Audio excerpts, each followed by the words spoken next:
So now that you've listened to the song, we're going to talk about the lyrics and go over the concept behind the wind turbine. So what makes the turbine spin? Obviously the wind. But what forms the wind? So the sun heats the atmosphere in the form of radiation, which causes air molecules to move. As they move, the air which they are in becomes dense and expands, and air begins to rise.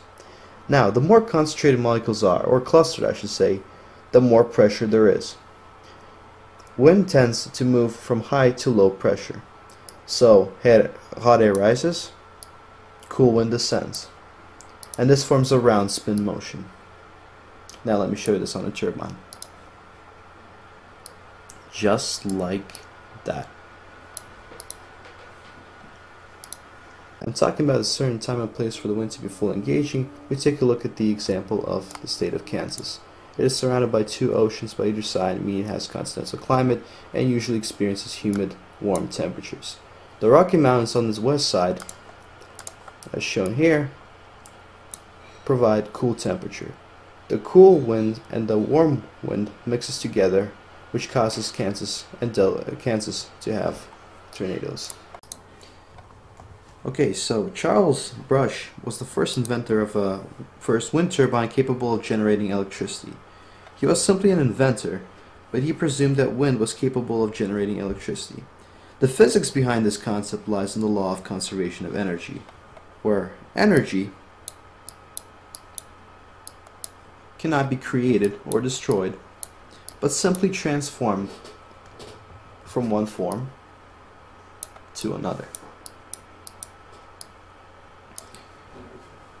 In our case, wind, a kinetic energy, because it has movement, is passed on to the blade, causing it to have a spin, or mechanical energy. So one of the backfires of the turbine is that it could actually pose negative effects on the wildlife, or in our case, birds. And so as it says that as the turbine noise will be giving you rest, at the same time birds are chicken eggs, there's been a lot of bird collisions happening due to wind turbines. And that is one of the environmental backfires of a turbine. So one of the ideas that the Green Party is trying to promote is to replace non-renewable energy sources with renewable energy sources. One of such being the wind turbine. And that is not a very smart idea because looking upon the graphs, as seen here, an average Canadian per household makes about 1200 kilowatts per year, and the wind turbine produces about 2 megawatts of energy. Now if you do the math, that will result in about 70k of those being built. Now a turbine like that costs about $3.5 million, and I just don't see the reason why you would buy such a turbine if it can barely provide you the energy that you need. Now a turbine like that has a lot of ecological environmental problems when you install on your land. When you're a farmer, you're given a choice. You can either keep the crops on your land, or you can clear it and put turbines on it. The thing is that if you have a fertile land and you put turbines on it, the land will have a lot of ecological problems, such as the noise will affect bee pollination, and it will also kill the birds that often hunt for the pests that are located in the ground. In some cases, farmers decide to build turbines right outside of their homes, where they have to encounter turbine noise every single day. This could have a lot of negative health effects. One of such is the increased cortisol level in their blood. Cortisol is a stress hormone.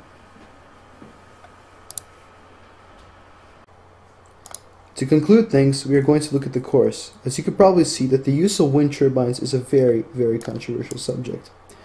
In some cases, people say that it is environmentally friendly. But as you already saw, it poses a lot of negative effects on the environment. One of such is the disruption of the bird population. It is also expensive and ineffective. I hope you enjoyed my presentation.